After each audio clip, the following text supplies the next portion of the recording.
روٹیوں کا معجزہ۔ بعد ازاں یسوع جلیل کی یعنی تباریہ کی جھیل کے پار گیا اور ایک بڑا ہجوم اس کے پیچھے ہو لیا، کیونکہ انہوں نے وہ کرشمے دیکھے تھے جو اس نے بیماروں پر دکھائے تھے۔ پھر یسوع پہاڑ پر چڑھ گیا اور وہاں اپنے شاگردوں کے ساتھ بیٹھا، اور یہودیوں کی عید فصح نزدیک تھی۔ پس جب یسوع نے آنکھیں اٹھا کر دیکھا کہ بڑا ہجوم میرے پاس آ رہا ہے، تو اس نے فیلبوس سے کہا کہ ہم کہاں سے روٹی خریدیں کہ یہ کھائیں؟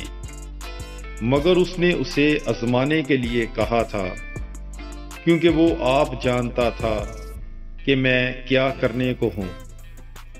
فیلبوس نے اسے جواب دیا کہ 200 دینار کی روٹیاں ان کے لیے بس نہ ہوں گی کہ ہر ایک کو تھوڑی سی ملے۔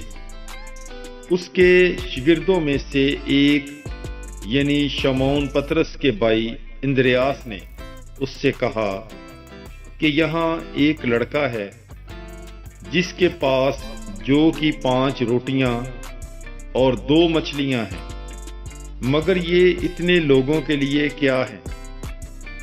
تب یسوع نے کہا کہ لوگوں کو بٹھاؤ، اور اس جگہ بہت گھاس تھی، چنانچہ وہ بیٹھ گئے، تقریباً 5000 مرد۔ اور یسوع نے وہ روٹیاں لیں اور شکر کر کے انہیں جو بیٹھے تھے بانٹ دیں، اور اسی طرح مچھلیوں میں سے بھی جس قدر کے وہ چاہتے تھے۔ اور جب وہ سیر ہو چکے تو اس نے اپنے شاگردوں سے کہا کہ ان ٹکڑوں کو جو بچ رہے ہیں جمع کرو، تاکہ کچھ ضائع نہ ہو۔